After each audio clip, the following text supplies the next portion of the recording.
It's a staggering fact that unproductive meetings are costing the United States a colossal $37 billion annually. So if your week was cluttered with less than stellar meetings, you're certainly not alone. In today's episode of Water Cooler Wisdom, we delve into the true costs of bad meetings beyond just the bottom line. We'll discern what crosses the threshold of meeting worthy versus sending an email. We'll discuss what it means to over-collaborate. And of course, we're going to equip you with the tips to enhance the value of your meetings.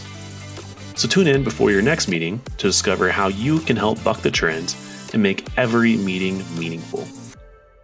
Hi, welcome to Water Cooler Wisdom. I'm one of your hosts, Rachel Grail.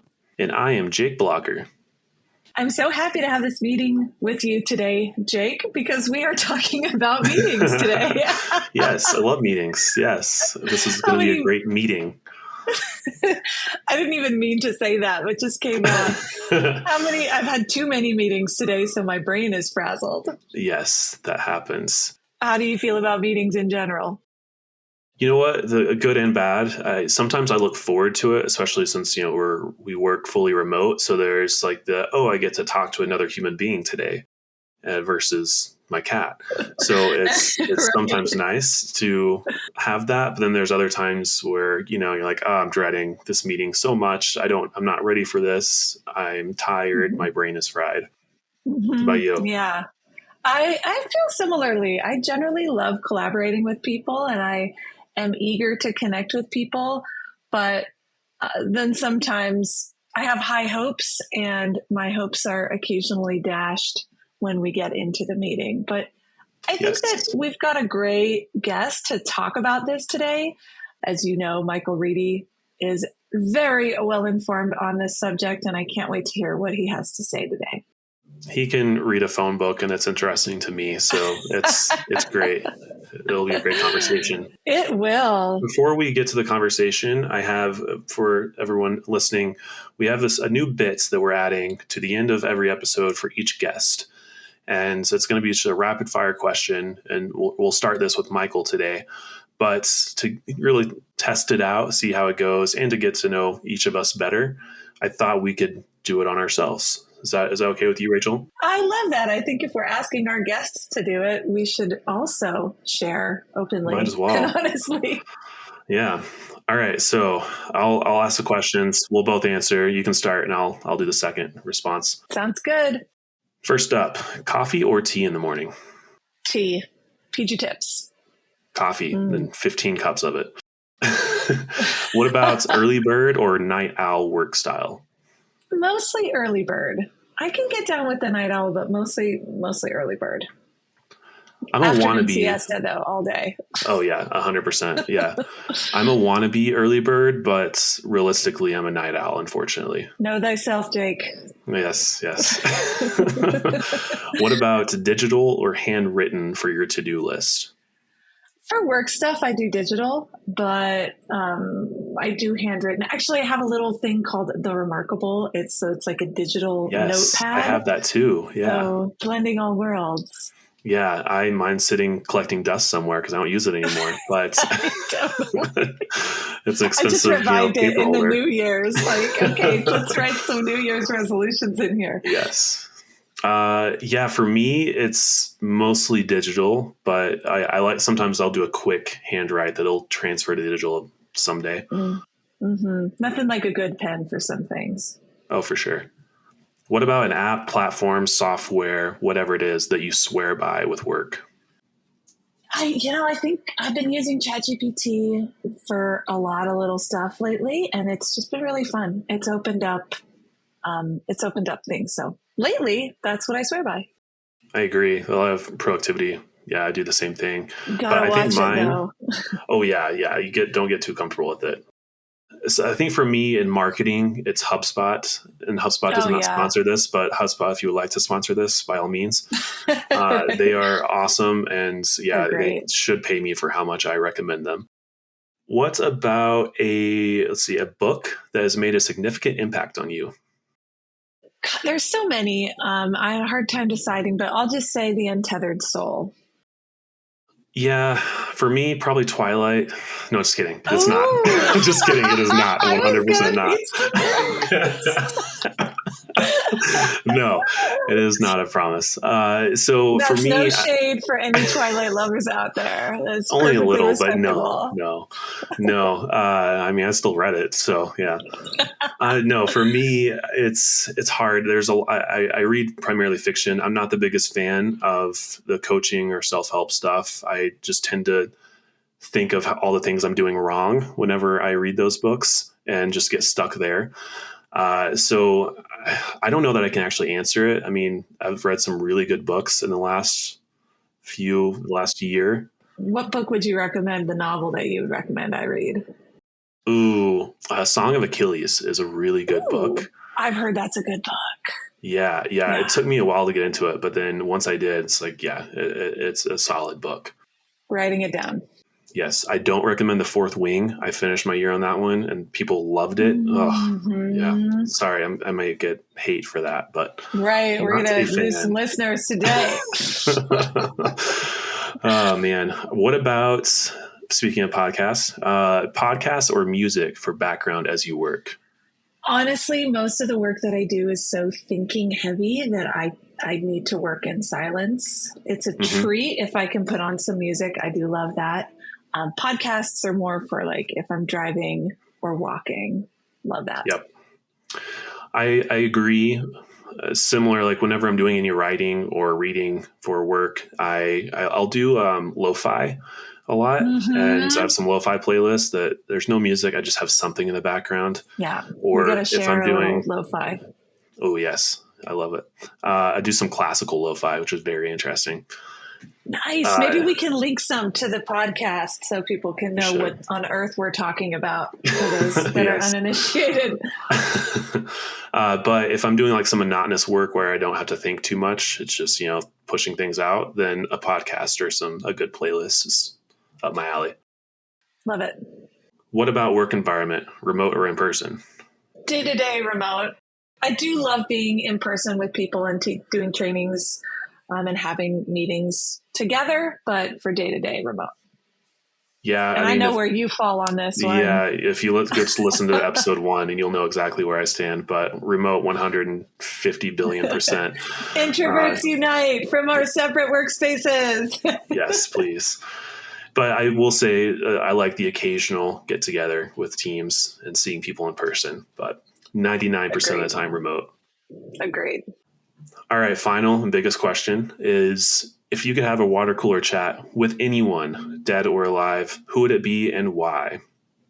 Obviously, this is a hard question, but actually I chose this really quickly. It would be RuPaul. And the reason is because I am so inspired by the way RuPaul does incredibly meaningful work in the world, sets up a platform that launches other people, advocates for people, and does it all with such a sense of play and delight and confidence. I'm endlessly inspired. What about you, Jake? It was actually the same as RuPaul because that's so funny. Yeah, I mean, we knew this because we were talking about RuPaul's we fan out Drag Race before this. Yeah, so it's absolutely RuPaul for all the same reasons. I've been rewatching episodes, and I kind of like this a little bit better since I know what's happening, know the end results. I just kind of focus more on the dialogue and those little moments he has with each queen of just like talking them up and little bits of wisdom that come from RuPaul. And I love his bits about like not caring about what anyone has to say or think about you. Like, I can't control what they do, so why do I care about it? And it's, if they don't pay your bills, you don't pay them no mind. Exactly. He's sowing seeds of love and confidence in a community that so deserves and needs that. Just love it. I completely agree. And the closing line, if you can't love yourself, how the hell are you going to love anybody else? Can you say that on the podcast? I think so. I think hell's okay. Okay. Well then, amen. Amen. Yes. Amen. Awesome. Well, that was great. Should I bring our esteemed guest on for the day? Yes, please tell the listeners about who this amazing man is. Oh, listeners, you are in for a treat. Michael, a dedicated facilitator at Interaction Associates since 1997, specializes in custom learning processes. He previously led the Dublin Institute of Adult Education, overseeing 120 trainers and developing new programs. A published author, his works include Principal and Profit Corporate Responsibility in Ireland and Watch Your Language, Words Really Matter. His extensive client experience spans several industries, with notable engagements at Alkermes, Apt Associates, Biogen, Dell, GE Capital, and Nokia, among many others. Michael holds degrees from Harvard University, the University of St. Thomas Aquinas in Rome, and the National University of Ireland, underscoring his lifelong commitment to education and human development. Welcome, Michael. We're so pleased to have you. Delighted to be here, Rachel and Jake. I'm delighted to be with you. Yes, thank you, Michael. So I'm going to kick us off here for our amazing topic here. So today we're talking about what I think is probably everyone's favorite part of work. It's meetings, right? Everyone loves meetings. That's what I hear? Or maybe I'm alone, but meetings, we're going to talk about that. And I know we've all sat through meetings and wondered, why am I here? How did this get so off track? Or the usual, this could have been an email. So we're going to talk about that, dive into some issues that we all face in meetings. Now, unfortunately, we only have 25 minutes, so we can't solve the world problems in meetings, but we're going to do our best. So, also insert Interaction Associates programs for improving your meetings here. Well, honestly, if there was one person in the world I would trust to solve all of my problems, it would probably be the great Michael Reedy. Yes. Completely agree. So I'm going to start this off with more of a big picture, Michael. So we all know that poorly run meetings can literally cost companies a lot of money and their bottom line. But what else is at stake with poorly run meetings? It's a great question. I think the person who is inviting us into meetings, whether they be our manager, the leader, the project leader, a peer, I think is always looking to generate conversation, looking to generate dialogue, which is, I suppose, in the strict sense of the word, it is two or more people coming together to enlarge the meaning. And so I think one of the bigger things is that you might lose track of the meaning and of people's ability to feel, I'm part of the meaning making in this organization. I'm part of the solution making. I'm part of the vision making. I'm part of the co-creation. And so it seems to me there's a really big invitation to engagement that gets lost if meetings are poorly run. People wonder, is my time so undervalued that they bring me to this? I do think there's almost a belief also that I am essential to this conversation. I am needed. And if it's poorly run, there's a little bit of a decrease in trust, it seems to me, over time. Clearly not in any one meeting, but generally speaking, I think we don't get invited to one meeting. It's like one meeting leads to another. We look at meetings in our own system as saying there's always an opening, there's a narrowing, and there's a closing going on. And so, like, being clear, what piece are we focused on here? Are we opening this problem conversation? Are we narrowing it? Are we closing it? Are we opening the solution? Or are we narrowing the solution? Or is this the moment where we get to actually say we're going to implement this solution? And so maybe I'd say there's also a hope always in every meeting that this is a good use of this group of folk and their time. I often say to people, I think the most important thing that people have is two things. They have talent and they have time. And they're giving away their talent to the company that they work with for, and they're also giving away the second most important thing, which is their time. And as far as we know, our time is on this earth is limited. And so it's really important, I think, that people understand my time and my talent is being utilized in a trustful way by the group, by the team, by the leader, by the manager. And then, of course, I think if we forget that there is always a process, sometimes I think we get waylaid by the content of our meeting. We want the content, of course, and we want to get it done. But we do well to realize there is no such thing as only having content. There is always a way of getting to that content. And therefore, there's always a process. I love so many of those points that you brought up, Michael. I think this idea of the content and the process is something that comes up so often. And also this piece about hope. I love what you said. There's always a hope that this will be a good use of time. And so both of those points, I think, really connect to this next question that I have for you, which also speaks to what Jake mentioned. We hear this phrase, this could have been an email. And maybe we've likely said it. I think I may have said it in my own mind, even just today. So could you speak a little bit about what crosses the threshold of meeting worthy versus just send an email, get the content out maybe? In the work we do, we sometimes run a meeting and we ask, what's the problems with meetings at? And you mentioned a number of companies that I have had the privilege of helping. I sometimes think we are, at the moment, I'm infatuated by the idea of habit. That is to say, maybe it's a New Year thing. I'm thinking particularly in terms of micro habits. What are some of the micro habits I might adopt in a meeting context? But I think the downside is we sometimes have bad habits and we sometimes have habits that enslave us, for want of a better word, a bit strong maybe, but that where we have lost our way and it's the Friday meeting or it's the Monday meeting or we have to have this finance meeting, we have to have this marketing meeting. And in some ways, if a meeting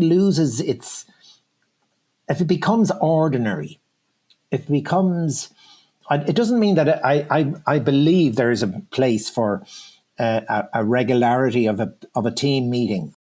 And at the same time, someone has to make it not just rote.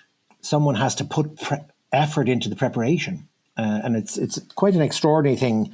And that I stumbled on this when I first came to Interaction Associates in 1997. I had been leading meetings in Dublin, Ireland for at least 10 years. And I was stunned in the first course I ever took. It was a 2-day mastering meetings, 2 days on mastering meetings in person with a guy called Jack Regan.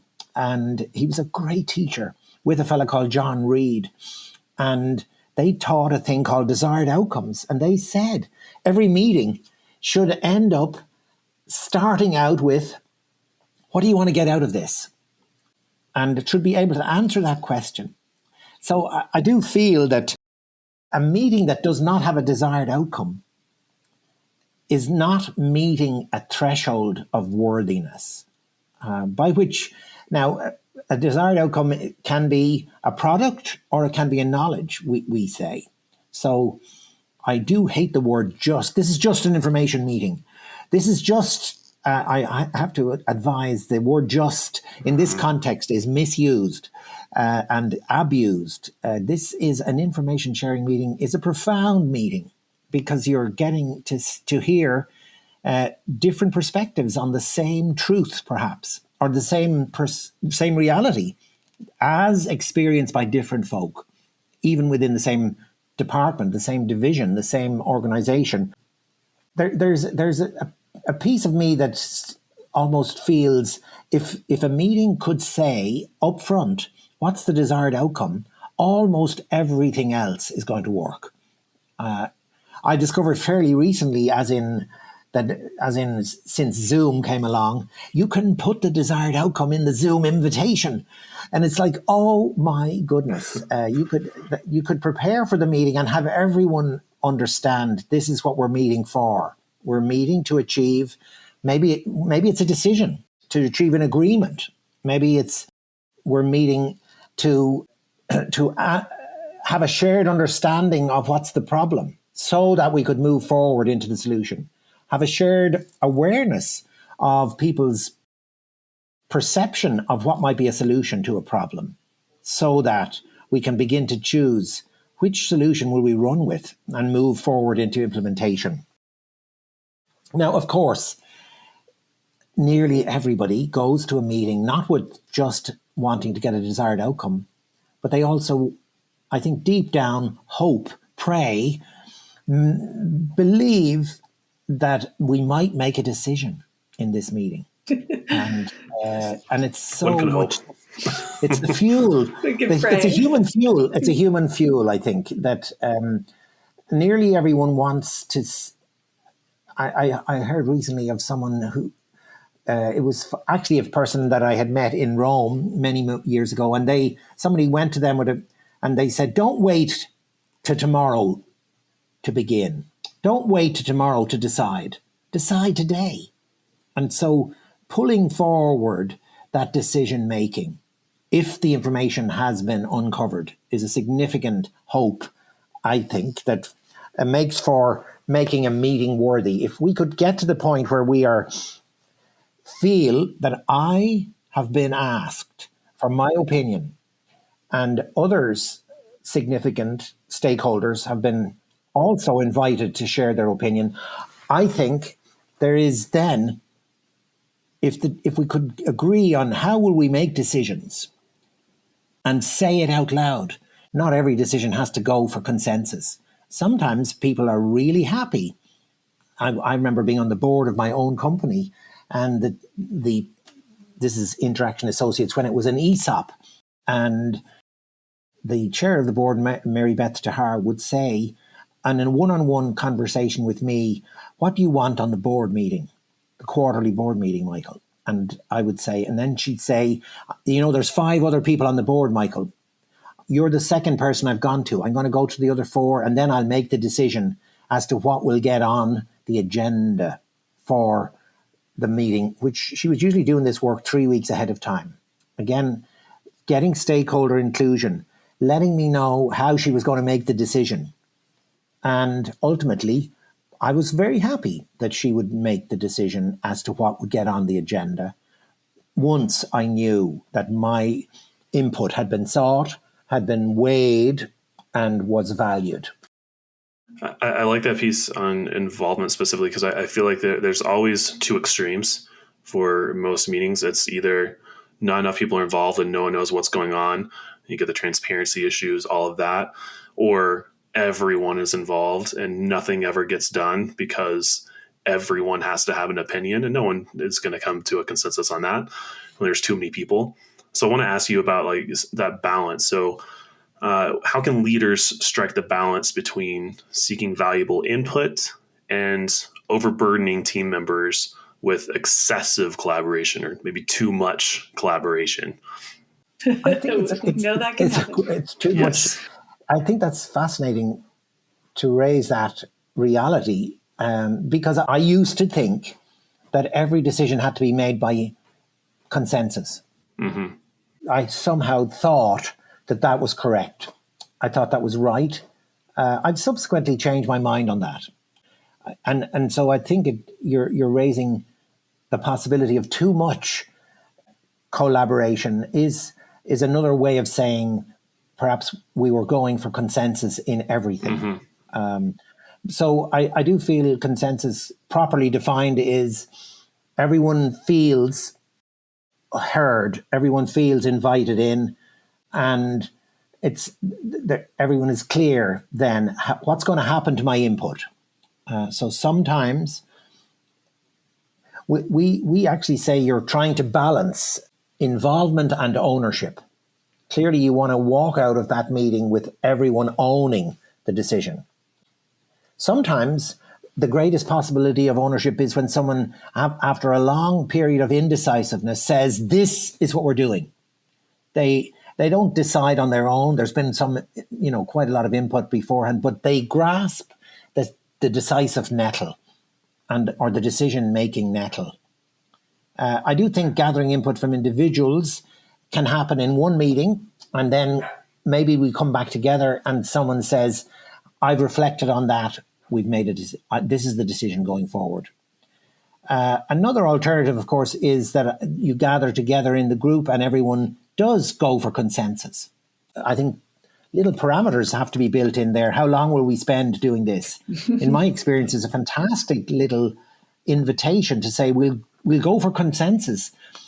Let's go for consensus and spend an hour hopefully getting there, or a day, or a month, or a quarter, but whatever is appropriate. But in the event of us not reaching consensus, we will have a fallback decision-making methodology.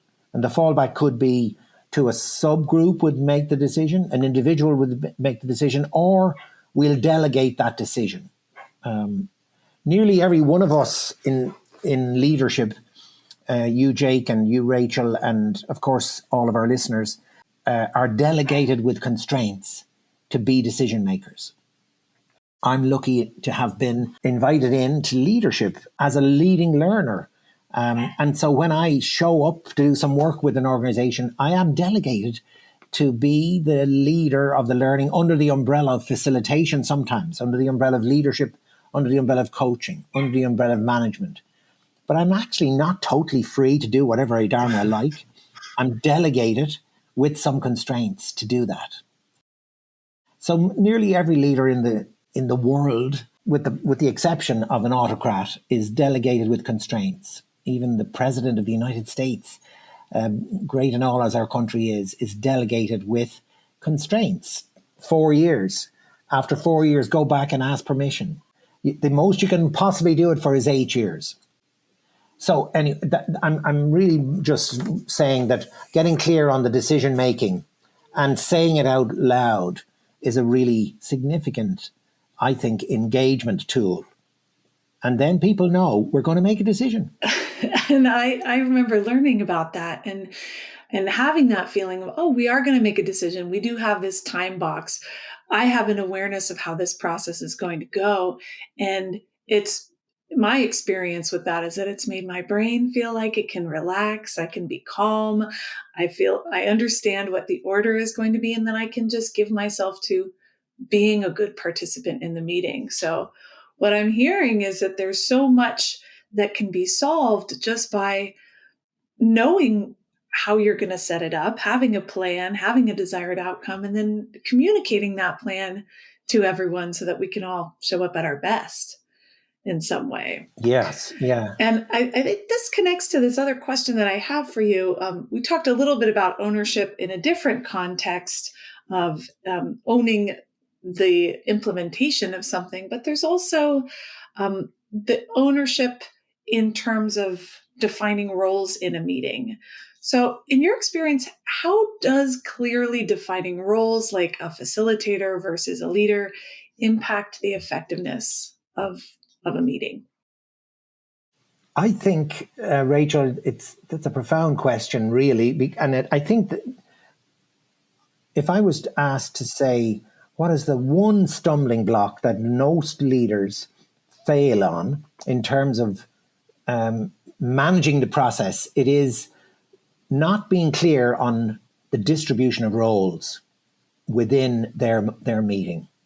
And clearly, we think there are at least 5 significant roles in any properly run meeting. We've actually discovered a new one in the virtual world of the Zoom land. But we would say there's the most important role in any meeting is, and this is like OMG moment, is participant. The most important, in other words, if you can't generate participation, we really consider sending out the email, as Jake said earlier. If you can't generate engagement, if you can't make it owned by the participants, then really genuinely consider the email. Now, the second, we say there's three other major roles. One is the leader. We say the leader is responsible for ultimately managing the decision process. That's a content. By contrast, how we get to that decision or share that information is a process. And so in a very, very well-run meeting and in a complex meeting, we suggest that the role of leader would be different than the role of facilitator. That is to say, if the leader is more than, and this sounds really, it's hard to get, more than 30% invested in the outcome, they should consider having someone other than they be responsible for the process.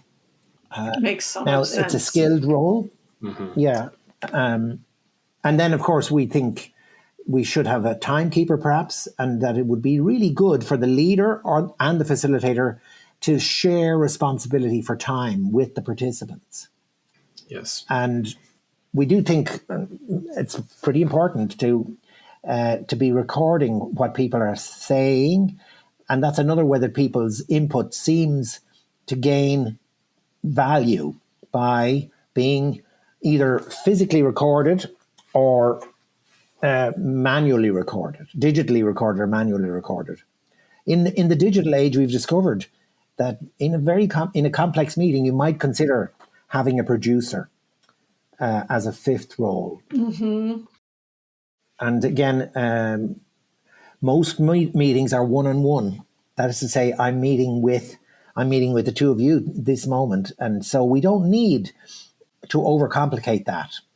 We decide to distribute the functions, the four functions of any meeting, which are content function, process function, decision-making function, and participation between the two people in the meeting.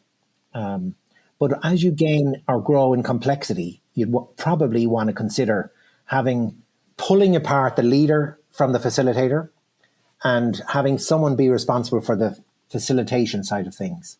Mm-hmm.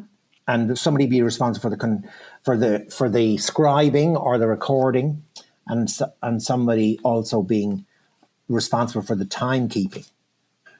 As a timekeeper here, I'm usually that is my worst role, and I dread it so much. But fortunately, there's a clock here that I can actually see the time. But anyway, I'll timekeep this and say we're close to the end here. And Michael, first, Rachel, anything else you wanted to? I feel like I interrupted you. We have a little time. No, I just think that every time you speak, Michael, it's magic. And I guess I'm gonna throw one last question on you, if I could, just in one line. Mm-hmm.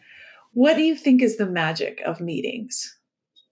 For me, the magic is that I can feel my input is wanted.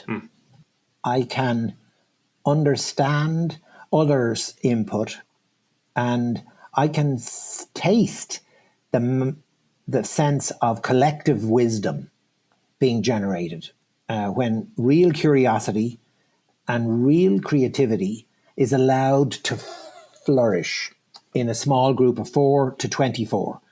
And sometimes those moments are truly magical, when you can feel your mind and your heart being enlarged.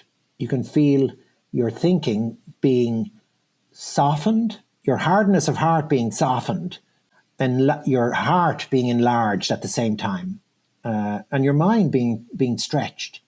And so that is a uniquely human thing, I think, that we bring people together and something extraordinary happens for them in terms of their own understanding of themselves, their larger understanding of the context in which they're working or playing or cohabiting.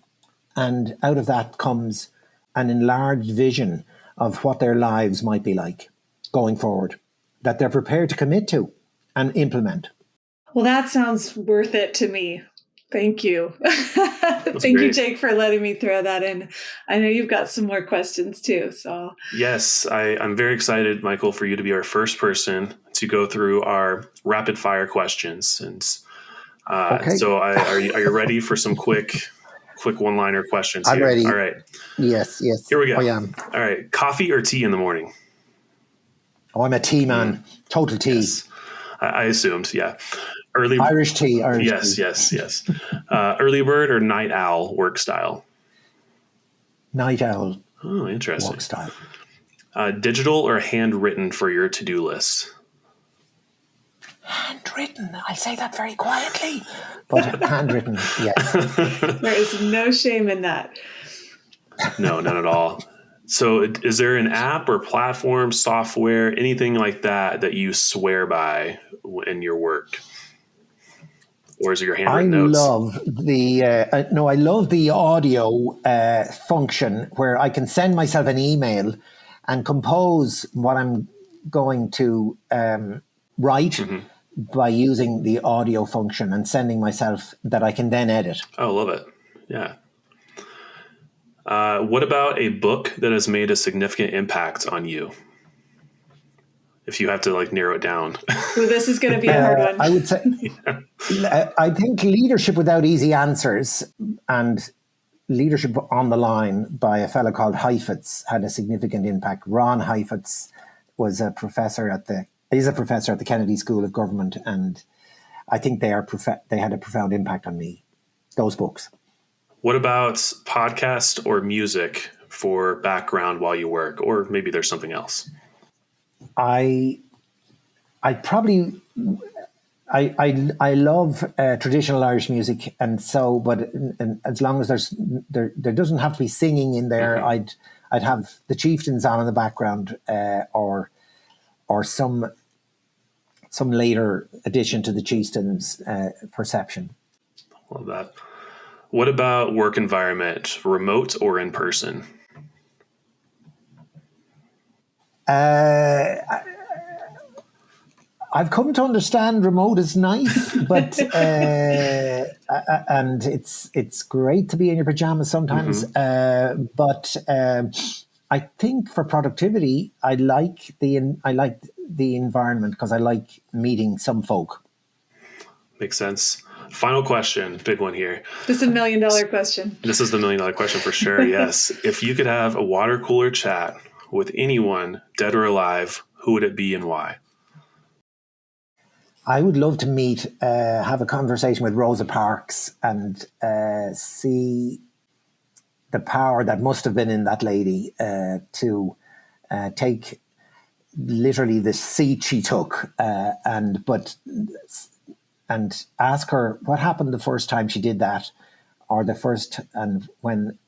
because they came back to have another go at it. It's my reading of it. And she was a quiet but brilliant leader. And I'd love to meet her. I love that. You're going to be a hard one to follow. So good luck to our next guest. I'm delighted to be here with you, and thank you for inviting me. Yes. I really appreciate it. It's been such a treat to have you along, Michael. I learn something from you every time I hear you speak. Absolutely. Yes. Thank you, Michael, so much. And I look forward to having you on again. And so with that, I'll close it out. Thank you, everyone, for listening, and we'll catch you next time. Thanks for listening to Water Cooler Wisdom. This podcast is brought to you by Interaction Associates, a leading professional development and leadership training organization whose mission is to help people work better together. If you'd like to learn more, visit interactionassociates.com. If you have questions, comments, or are interested in collaborating with this podcast, you can email us at watercoolerwisdom@interactionassociates.com.